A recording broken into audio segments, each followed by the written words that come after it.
Hey guys, what up? It's your boy Khan, TDK, Mr. So Real. And today I've got a bit of a different video. As you can see, this has nothing to do with the Division or Destiny or anything like that. It's Japan.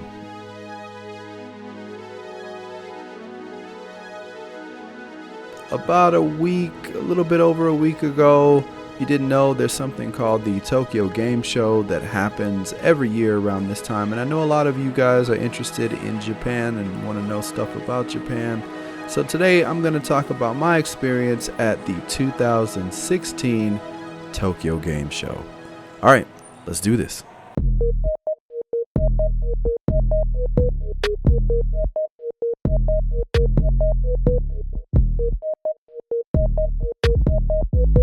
Okay guys, so let's talk about one of my favorite things that goes down in Japan, and it's the Tokyo Game Show by far. As a gamer or someone that's grown up just playing games for forever, this is like one of the premier events that you can go to as a gamer for Japan, and it's really cool. I mean, of course you get to see a lot of games, some of the Japanese games that don't even make it to the States and stuff. You can see those, and of course, yeah, you get to see the booth babes. You get to see lots of Japanese girls running around in costumes and stuff like that. And if that's your kind of thing and you like cosplay, this is the perfect place to be for that.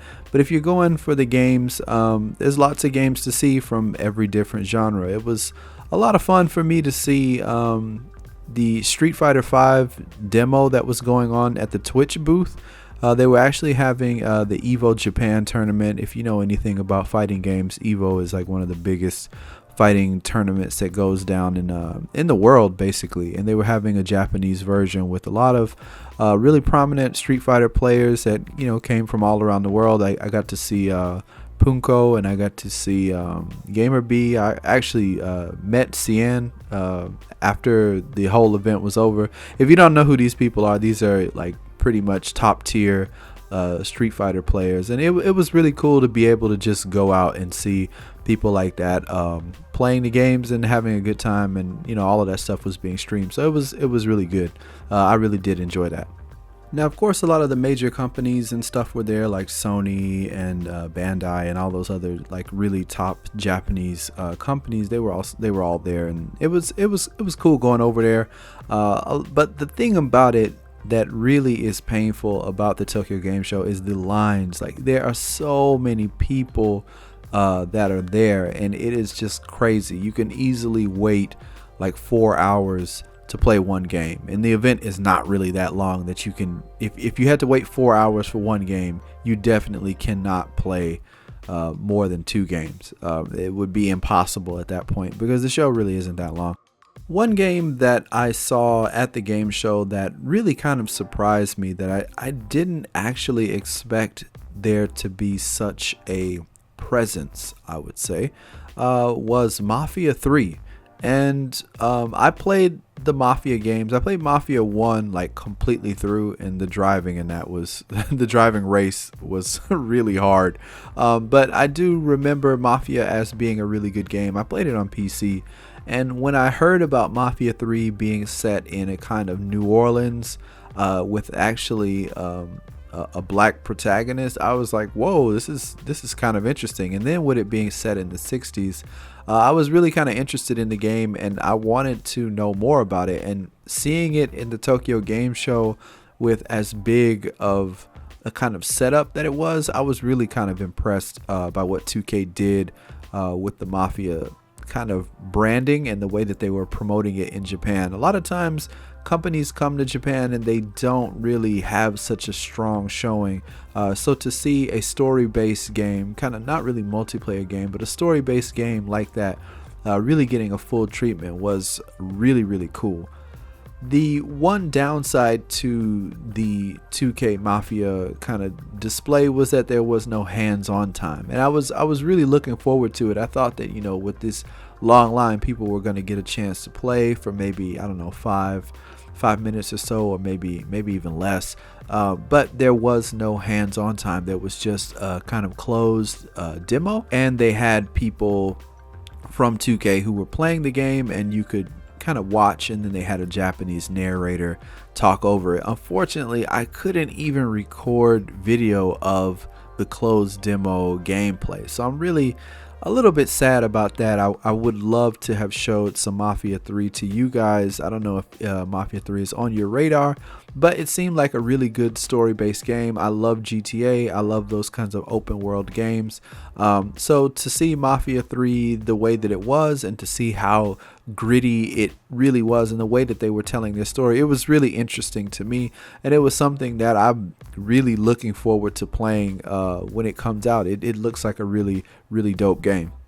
And on the topic of games that really kind of came out of nowhere, well, I mean, Mafia 3 didn't come out of nowhere for me. I'd always been thinking about it, but a game that actually did kind of come out of nowhere for me was Titanfall 2. Now, I really was not, I didn't play Titanfall 1 when it came out on Xbox, and I didn't play it on PC.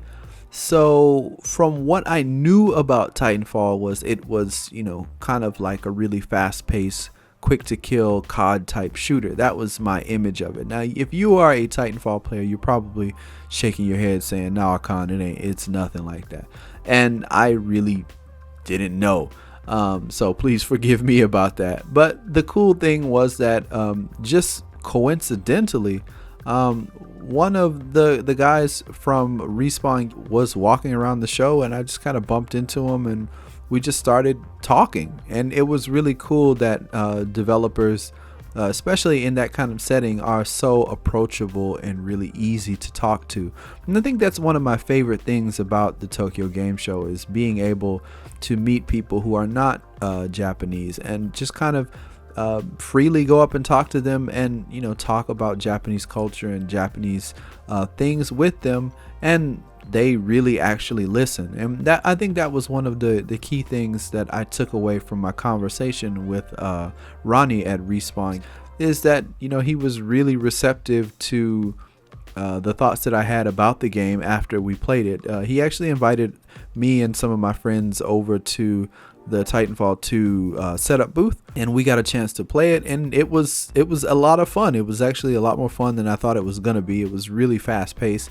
I probably shouldn't have used a sniper rifle, but, you know, me being me, that's what I do. I wasn't very good at it, I can't even lie. There were a lot of things that I didn't understand about the game, but it seemed like a really cool game, and it had a lot of things going for it, and it was very different. If you've been following the channel for a while, you know that variety and letting players choose what they like to do and how they like to do it is something that I think more games should really think about and incorporate. And the fun factor is also a really important thing, and it seemed like a really fun game. And on the topic of fun, it was actually interesting that two of my friends who actually do not even play first-person shooters, they don't play shooters at all, were actually really interested in getting the game and playing the game, and they thought that it would be a lot of fun to check it out. And that was really surprising for me. I did not expect to hear that from those guys, because they usually play like indie games or smaller third-person shooter or top-down games. So hearing them say something like that about a kind of high-end, you know, kind of really top-tier first-person shooter was a bit caught me off guard. I can't even lie, man. It was really kind of cool, and it spoke a lot about for people who don't really play those kinds of games but are interested in kind of mechs, or having the freedom to be in a first-person environment, like just being the pilot or jumping into a mech and wrecking shop, is really cool. And yeah, I thought that Titanfall 2 was actually, you know, kind of interesting, kind of cool. If you're watching this and you played Titanfall, let me know what you think about Titanfall 1 versus Titanfall 2. I'd like to hear your opinion, because as I said, I didn't play Titanfall 1 at all, so I don't really know that much about the story or the mechanics for the game. But yeah, I did play 2 a little bit, and it was kind of cool. So being that we went on a Sunday, there wasn't much time to really enjoy a lot, and it just seemed like the whole thing flew by. It was basically like the Disneyland of video games in Japan, and there wasn't really a lot that I could do in the those long times for the wait, but I really did enjoy my time this year at TGS, and hopefully I'll be able to go back to TGS next year and it'll be a lot more fun, and maybe I can meet some more developers or whatever and try and get some content for you guys, maybe show you something new that's not out yet. That would be really awesome. But if there's something that you guys would like to know about TGS or would like to see in some kind of upcoming videos in this style, please let me know. I'm always interested to hear what you guys think, see what you guys like. If you're interested in Mafia 3 or in Titanfall 2, let me know what you think about those games. I'm really interested in both of them, actually. But I'm really more interested to know what you guys think about this kind of style of video, because I usually don't do this on my channel, but it would be cool to know if you guys like this type of stuff. So if you do, remember to hit that like button if you like this video, and remember to share and subscribe this stuff as it helps the channel. And yeah, that's pretty much it. The 1.4 patch for the Division isn't going to be out for a little bit, so I'm still kind of waiting because I don't have the PTS, so I'm just doing the best that I can. Alright, so this is TDK, Mr. So Real. Until the next video, I'm gone.